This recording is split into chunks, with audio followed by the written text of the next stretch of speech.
My phone shatters the darkness at 2:50 a.m., its ring piercing through the quiet of my Paris apartment. The screen glows with my sister-in-law's name, Rachel Harper. Her voice breaks on a sob. "Your father had a stroke. Come home quickly." The words hit like a bucket of ice water. I bolt upright, my silk sheets tangling around my legs. "What hospital, St. Mary's?" Rachel's breath hitches. "Please hurry." My hands shake as I fumble with my laptop, booking the first flight I can find. $6,000. Nearly everything in my savings, but what choice do I have? The Montmartre Hotel project sits half-finished on my drafting table, its elegant lines and mockery of the chaos erupting around me. 6 months of work, my biggest commission yet, and now I'll have to abandon it. The taxi crawls through Paris traffic 40 minutes later while my mind races ahead. 8 hours trapped in a metal tube, wondering if I'll make it in time. Wondering if he'll still be alive when I land. The last conversation I had with my father plays on repeat. His disapproval of my career choice. His insistence that I was wasting my potential outside the family business. My grandfather Raymond would have understood. He always said following your heart wasn't selfish if you did it with integrity. But he's been gone 3 years now. And without his gentle wisdom as a buffer, the family fractures have only deepened. The airport terminal blurs past as I run, dragging my hastily packed suitcase. I barely register checking in or boarding. My world narrows to the steady drone of engines and the tight knot in my stomach. Every minute feels like an hour. I spend the flight clutching my armrests, watching the sun crawl across the Atlantic. The woman next to me offers a sympathetic smile and a tissue. Apparently, I've been crying without realizing it. I manage a wooden thank you, but can't bring myself to explain. At the present, the taxi from JFK wins through familiar streets that somehow feel different. McGinty's diner, where Dad used to take us for Sunday breakfast, is now a sleek coffee shop. The old movie theater has been converted to a pharmacy. Even my hometown feels like it's moved on about me. St. Mary's Hospital. I tell the driver my voice from disuse. He nods, taking the turn onto Madison Avenue. An hour later, the emergency room entrance looms ahead, its red letters harsh in the morning light. I practically throw my fare at the driver and rush inside, wheeling my suitcase behind me. "Gregory Peterson," I tell the intake nurse. "He was admitted last night." Stroke. Her fingers tap across the keyboard.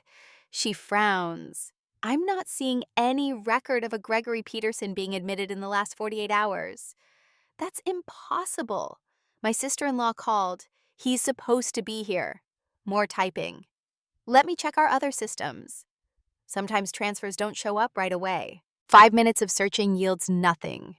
The cold certainty settling in my stomach has nothing to do with hospital air conditioning. I pull out my phone, hands steady now as I dial my brother's number. One ring, two, three. "Blake Peterson, where's Dad?" A pause. "He's at home. Rachel said he had a stroke, that he was at St. Mary's." Another pause. Longer this time. There must have been some confusion. Why do we come to the house? We can explain everything. The taxi ride to the family estate takes exactly 12 minutes. I count every second, watching familiar landmarks scroll past. The stone wall marking the property line. The wrought iron gates, the long driveway lined with maple trees my great-grandfather planted. I don't bother ringing the bell. The front door opens under my hand, unlocked as always. The foyer gleams with its usual pristine perfection. Not a speck of dust on the antique console table. Fresh flowers in the Waterford vase. Family photos arranged just so. Voices drift from the library. I follow them, my heels clicking against hardwood floors. The door stands ajar. And there sits my father in his favorite leather chair, very much alive and healthy, swirling bourbon in a crystal tumbler. Legal documents, mahogany dining table. Blake stands by the fireplace, his posture too casual to be natural. And in the corner, Arthur Whitman, our family lawyer, quietly organizes papers into neat stacks. "Harper." Dad's voice is warm, pleasant, as if this were any normal morning. As if they hadn't just made me empty my savings account and fly across an ocean for a lie. Thank you for coming so quickly. We have some urgent family business to discuss. Blake clears his throat. About the hospital is a false alarm. Dad's fine. I look between them. My father's practiced smile. My brother's unconvincing concern. The lawyer's careful focus on his papers. The pieces click into place with terrible clarity. They needed me here, and they knew exactly how to make it happen. I set my suitcase by the door with deliberate care, buying time to decide. Confront them now, or play along until I understand what they're really after. The choice crystallizes as I notice the trust paperwork among the scattered documents, my grandfather's elegant signature on the corner of one page, the word inheritance visible on another. So that's what this is about. I smooth my travel-wrinkled blazer and meet my father's eyes. Well then, I say, my voice steady. Why don't you tell me what was so urgent? It required faking a medical emergency. Behind me, the library door swings shut with a soft final click. I believe we can all agree this situation requires a delicate handling. My father swirls the bourbon in his glass ice cubes clinking against crystal. The morning sun streaming through leaded windows catches the amber liquid, casting tiny prisms across the mahogany table. Legal documents spread before us like a paper minefield. My fingers curl around the arm of my grandfather's old leather chair, finding the familiar worn patch where his hand once rested. The scent of lemon polish and aged wood fills my lungs as I force each breath to remain steady, measured, professional. Just another business meeting. Family unity has always been our greatest strength. Dad's voice carries that practiced warmth he uses for particularly lucrative clients. Your grandfather built this company on the foundation of shared prosperity. Blake steps away from the fireplace, spreadsheets fanning out from his manicured hands.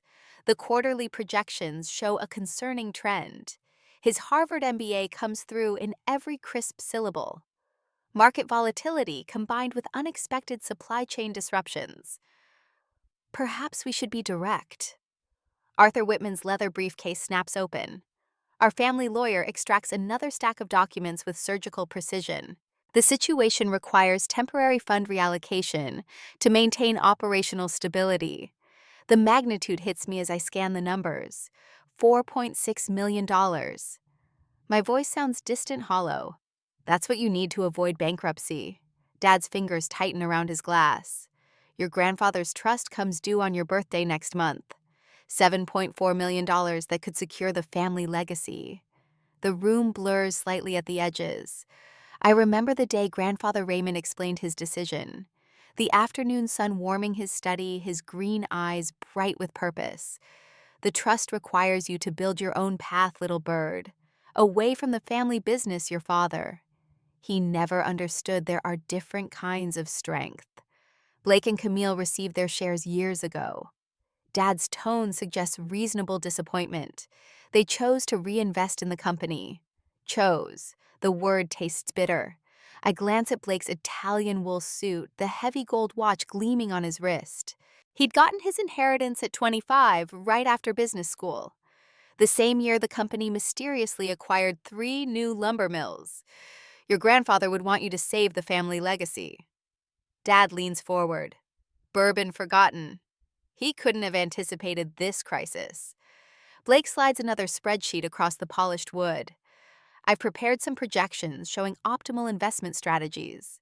The return potential. Excuse me. My voice remains perfectly steady. I should freshen up after the flight.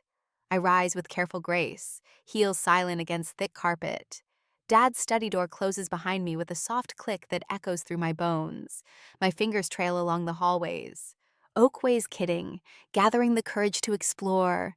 The house feels different in daylight. Emptier memories whisper from every corner. Summer afternoons spent reading in window seats. Winter evenings watching snowfall in the garden.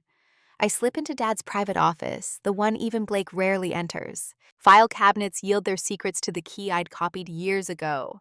Financial records, property deeds, loan documents with interest rates that make my throat tighten. The family business bleeding money like a gutted animal. Movement in the garden catches my eye. Camille kneels among her roses, pruning shears flashing in morning light.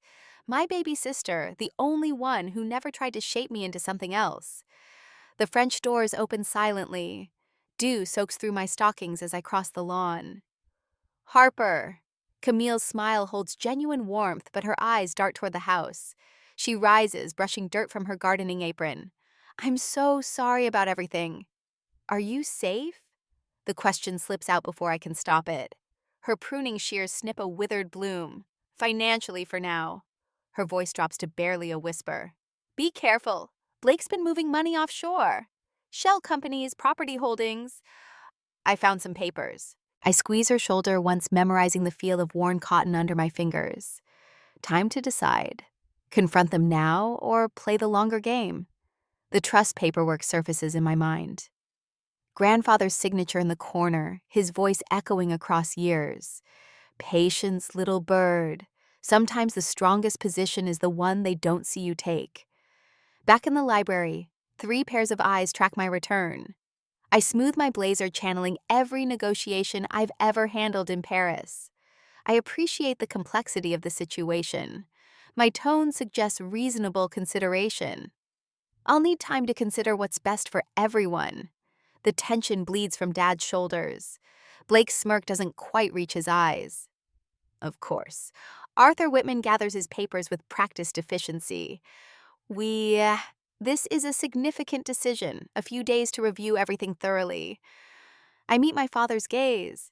That seems prudent. He raises his glass in agreement.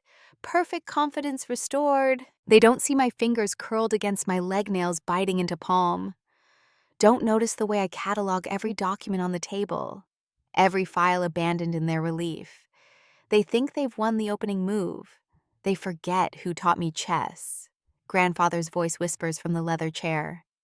The game isn't always what they think it is. Bird, no. Sometimes it's about discovering just how deep the betrayal goes. The next day, after talking to my grandpa's former assistant and arranging a meeting, I went to meet her. Mrs. Ann Inslee's arthritic fingers tremble as she unlocks the filing cabinet in her basement. The retired CPA shoots nervous glances toward her narrow windows, though we're below ground level. Your grandfather insisted I keep copies of everything. She pulls out a stack of leather-bound ledgers, even after Blake called them redundant and had the originals destroyed.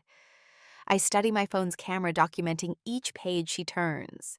The numbers tell their own story. Systematic draining of company accounts masked as business expansions. Blake's signature appears on document after document, each one bleeding a little more money into his personal ventures. Does anyone else know about these records? Mrs. Ann Inslee shakes her head. Raymond made me promise to keep them safe, said someday they might matter. Her voice catches. He always worried about Blake's creative accounting. Back in my rental car, I scan through the photos. 6 days of gathering evidence, and the pattern is clear. But I need someone who understands the legal implications. Someone I can trust. The phone rings twice before she answers. Clara Warren. It's Harper Peterson. I pause, watching a neighbor walk his dog past Mrs. Inslee's house. I need your help with Grandfather Raymond's trust. Silence stretches across the line. Then I was wondering when you'd call. Clara arrives 3 days later, her silver Mercedes parking behind the downtown diner where Reed Collins already waits. My college ex now works white-collar crime for the state. His badge stays hidden, but his eyes still hold that same sharp intelligence that first drew me to him 15 years ago. You've got quite a situation, he says, sliding into our corner booth. No hello, no small talk. Some things never change. Clara spreads the trust documents across the Formica table, careful to avoid the coffee rings. Raymond built in protections I've never seen before. Anti-coercion clauses, specific provisions against family pressure. She taps one paragraph. He knew they might try something like this. The contract they want you to sign. Reed points to the photo on my phone. Hidden clauses. Blake's already using your inheritance as collateral. 3 new loans in the past month. My coffee grows cold while they outline criminal charges, statutes of limitations, potential sentences. The fluorescent lights flicker overhead, turning Clara's elegant silk blouse in sickly green. Outside trucks rumble past on the highway. Drivers will never know they're witnessing the dismantling of the Peterson family legacy. If we move fast, Reed says we can protect the evidence. But Harper, his hand stops short of touching mine. This means turning in your own father. I know I respond. And I am ready. We plan everything and go home. Later at my hotel room, the bathroom mirror shows dark circles under my eyes. 6 days of secrets. 6 days of pretending everything's fine while I gather proof of my family's crimes. Water splashes my face but can't wash away the truth. I'm not just protecting my inheritance anymore. This is about Camille's future, too. My hand stops shaking as I dial the number Reed gave me. Yes, I'd like to speak with the Financial Crimes Unit. My voice sounds strange in the tiled bathroom. Distant professional. I need to report evidence of extensive fraud. 2 hours later, I sit in a government office surrounded by state investigators. They record my statement, copy my files, document the trail of evidence leading back through years of careful deception. I write every detail in clean architect's printing, sign my name on official forms, watch them timestamp and file each piece of proof that will destroy my family. My father's voice echoes from childhood. Family protects family no matter what. But he never taught us what to do when family becomes the threat. The investigator slides her card across the desk. We'll need you to maintain your routine. Act normal. Can you do that? I think of the family brunch tomorrow. My father's bourbon-soaked smile. Blake's smug confidence. The contract they expect me to sign. Yes. I tuck the card into my wallet. I can do that. Back in my hotel room, I practice my expression in the mirror. Not too eager, not too resistant. The perfect mask of reluctant compliance they'll expect to see. Years of navigating family dynamics finally serving their purpose. My phone buzzes. A text from Blake. Don't forget brunch tomorrow. 10 a.m. sharp. Wear something nice, we're celebrating. I set my alarm, lay out my clothes, check my presentation one final time. Tomorrow, they'll think I'm surrendering my inheritance. They have no idea what's really coming. The ceiling fan spins lazy circles above my bed. Sleep won't come, but that's fine. I've spent 6 days playing the beautiful daughter while building the case that will bring down our family's house of lies. Now I just have to make it through one more meal. At home the next day, the china glints in the morning light, each place setting a perfect mirror of the next. Gregory always did have an eye for presentation. I watch from the doorway as he adjusts the dessert fork, aligning it precisely with the others. The dining room table stretches before him like a battlefield mapped out in porcelain and crystal. The coffee service needs polishing. His voice carries that familiar note of command and makes sure the contracts are arranged by the head of the table. Blake should be here any minute. The housekeeper hurries to comply, her shoes clicking against the hardwood floors. I slip away before he notices me retreating upstairs to finish dressing for this farce of a family brunch. My charcoal gray suit armor feels appropriate for the occasion. I secure the last pearl button on my silk blouse, remembering how Mother used to say, "A lady always dresses for the outcome she desires." If she were here today, I wonder whose side she'd take. The doorbell chimes. Through my bedroom window, I watch Blake stride up the front walk, leather briefcase swinging. He's whistling. Actually whistling like a man who believes he's already won. I check my watch. 10:45 a.m. Everything right on schedule. When I descend the main staircase 15 minutes later, the performance is in full swing. Blake arranges papers with practiced casualness, while Camille fusses with flower arrangements, her eyes darting between family members like a nervous sparrow. Our family lawyer, Arthur Whitman, stands by the sideboard, attempting small talk about the weather. Harper. Gregory raises his crystal mimosa glass. So glad you could join us for this special occasion. I smile, letting just enough warmth reach my eyes. I wouldn't miss it. The first course arrives, delicate crepes with fresh berries. I take small, measured bites as conversation flows around me. Blake expands on property values in the Berkshires.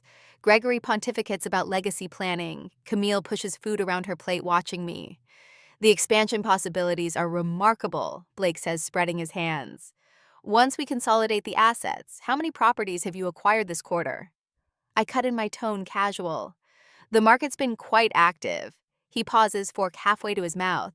We can review the portfolio details after we handle the primary business. Of course, I sip my water just curious about the scope of our family enterprise. Gregory clears his throat. Speaking of business, he nods to Arthur, who produces a thick envelope.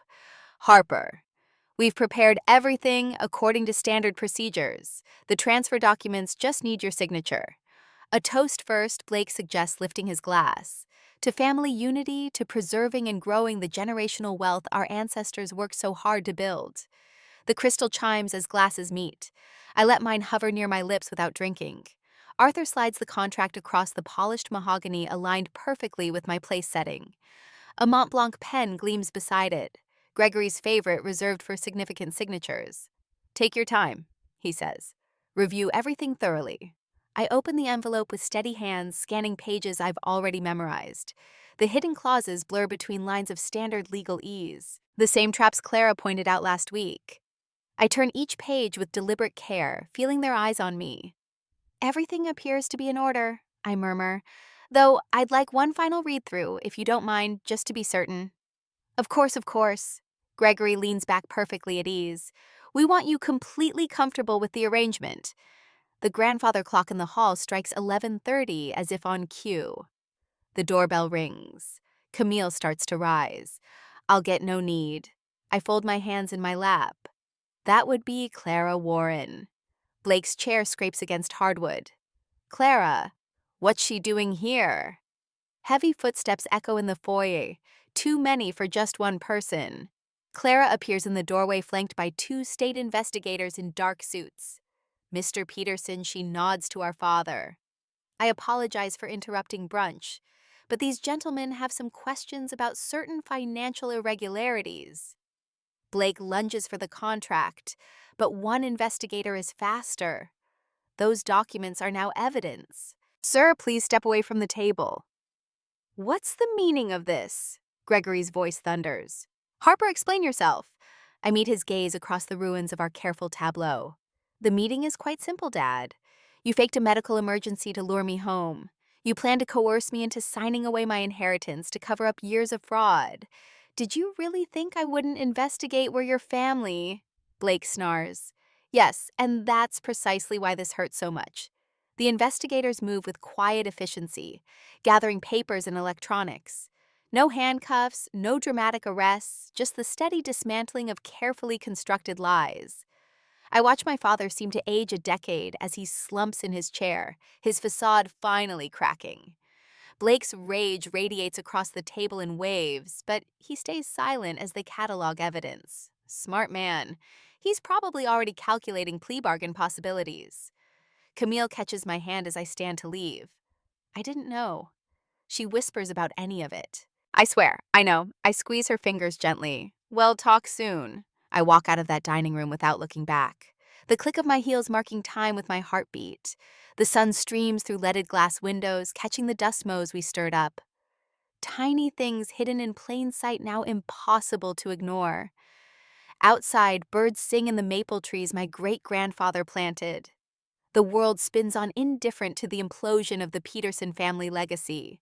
I pause at my car key in hand, remembering Sunday brunches from happier times. But you can't preserve a false peace by sacrificing truth. Sometimes love means choosing justice over loyalty. I start the engine and point the car toward town. I have a flight to Paris to book, and a hotel design waiting to be finished. The future spreads before me like a blank page ready for whatever I choose to build next.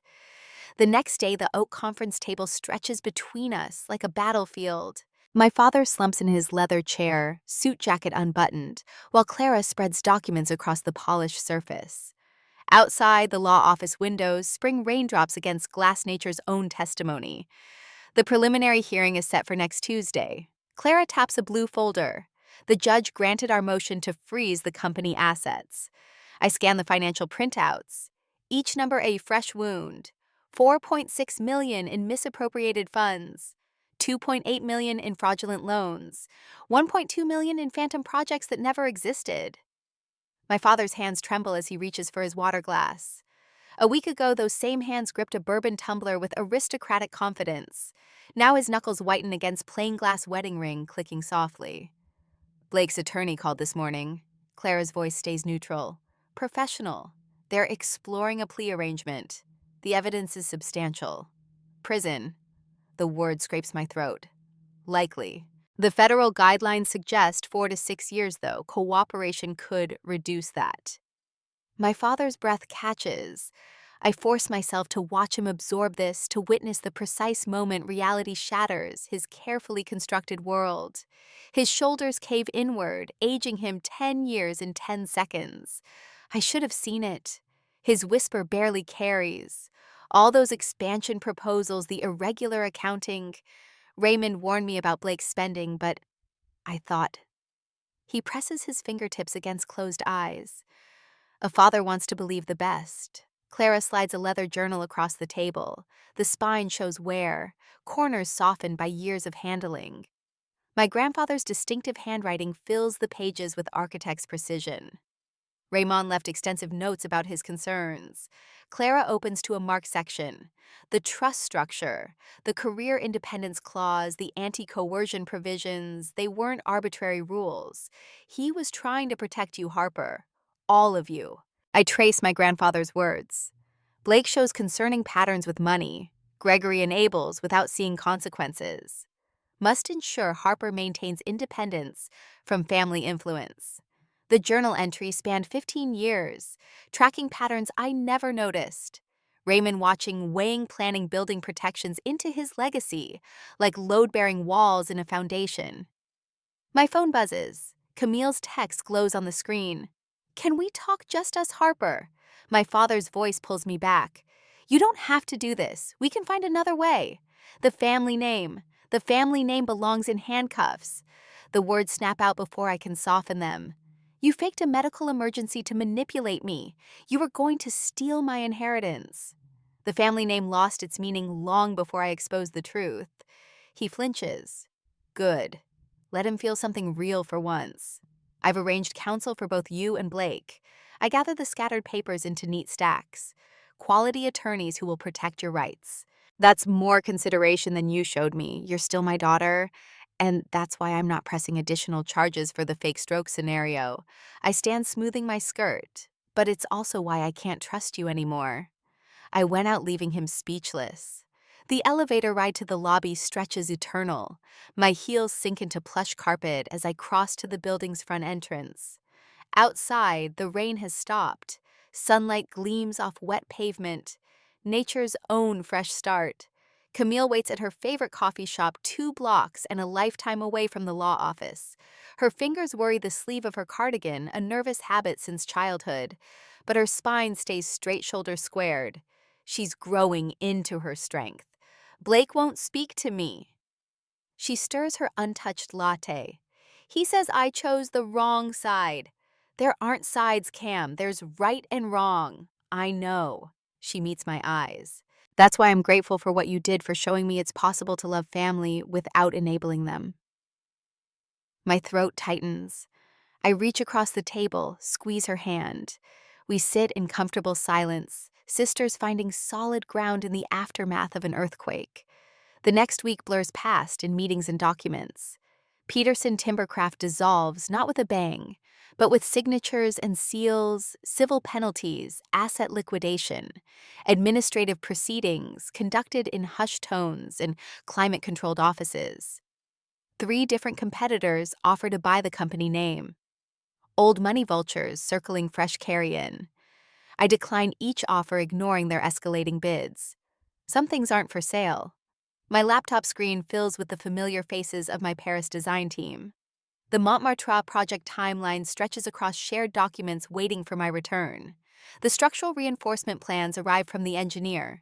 Sophie gestures to blueprints visible behind her. We can begin interior work next month if I'll be there. The certainty in my voice surprises even me. Book the contractor, I'm flying back next week. But your family situation? Pierre's forehead creases with concern is precisely why I need to return. I minimize the timeline, pull up my original design renderings. This is my work, my life. They don't get to derail that twice. Later that week, I return to the house. I stand in my grandfather's study, now mine, by inheritance. The land preservation paperwork waits for my signature. 3,000 acres of forest protected from development. a legacy deeper than business empires. Raymond's photo watches from his desk. Those same green eyes I see in my mirror each morning. I touch the frame gently. You saw it all coming. My whisper fills the empty room. The manipulation, the fraud, the hard choices. You built me an escape route before I knew I'd need one. The setting sun paints the walls amber. Soon I'll board a plane. Return to the life I've built. Let the lawyers handle the details. Let Blake face his consequences. Let father wrestle his conscience. My phone chimes with a text from Clara. Final papers filed. You're free to go. Free. The word settles like a key turning in a lock. I power down my laptop, slip it into my bag. The study door closes behind me with a soft click of brass on brass. Sometimes walking away isn't surrender. Sometimes it's the bravest thing you can do. I need a year to figure it out, though. A year later, the morning sun glints off the copper mansard roofs of Montmartre. As I stand on the hotel's terrace watching Paris wake, my fingers trace the smooth marble balustrade, the exact shade and finish I specified 11 months ago. Below, delivery trucks rumble over cobblestones, and the smell of fresh bread W's up from the bonnery on the corner. The contractor hands me the final inspection checklist. Every box ticked, every detail perfect. The restored 19th century staircase spirals through the building's heart like a ribbon of brass and mahogany. Art Deco sconces cast warm pools of light across silver-veined marble walls. In the lobby, the original mosaic floor gleams, each tiny tile restored by hand. My phone possesses a photo from Camille. She's wearing a Stanford sweatshirt, flashing a peace sign from her dorm room. The text reads, "First finals week done, call tonight." I smile, remembering our video chat last week. She'd been curled in her desk chair, describing her architecture history professor's reaction when she mentioned having a sister who restored historic buildings in Paris. He totally geeked out. She'd laughed, asked if you'd guest lecture next semester. The weekly calls started as awkward attempts at reconnection. Now they flow easily. Homework struggles, roommate drama, her tentative steps into college datings. Sometimes we talk about the harder things. Dad's quiet life in his rented condo. Blake's restricted financial dealings under court supervision. But mostly, we focus on building something new between us. Brick by careful brick. My therapist calls it post-traumatic growth. I call it learning to breathe again. A text from Clara Warren pops up. Trust paperwork officially filed on your 36th birthday next week. Dinner to celebrate. Below it, she's attached a photo of Grandfather Raymond's handwritten note, preserved in the trust documents. To my Harper, may you build beautiful things that last. The familiar slope of his handwriting makes my tight. I tuck my phone away and walk to the edge of the terrace. The foundation's first project stands half-finished, 3 streets over a forgotten Art Nouveau gem being restored to its former glory. Local artists will have studio space on the ground floor, while the upper floors will house a small architectural library. The brass plaque by the entrance will read, "The Raymond Peterson Foundation for Architectural Preservation." Mademoiselle Peterson. My assistant Marion appears with a stack of papers. The Preservation Committee needs final approval on the grant proposals. I follow her inside to my office, where the Paris afternoon light streams through tall windows. A framed photo sits on my desk, me surrounded by my design team at last month's celebration dinner. Real smiles, real connections, no hidden agendas or false unity. The grant proposals spread across my desk like a paper fan. 10 historic buildings waiting for renewal, each with its own story to tell. I pick up my pen, ready to begin. My phone lights up again. Another text from Camille. Serious question. Want to show me around Paris this summer? Promise not to criticize your French accent. A year ago, I sat in the same office at 3:30 in the morning, staring at a phone call that would unravel everything I thought I knew about family. The journey from that moment to this one hasn't been easy. When someone fakes a stroke to manipulate you, it's not just betrayal. It's a test of who you've become. I didn't want revenge. I wanted clarity. And I got it. Looking out over the rooftops of Paris, I think about what Grandfather Raymond used to say. The strongest foundations are built on truth. He wasn't just talking about buildings. I text Camille back. Yes, time to show you my Paris. But first, you have to help me plan the foundation's next restoration project. There's this amazing old theater in our hometown.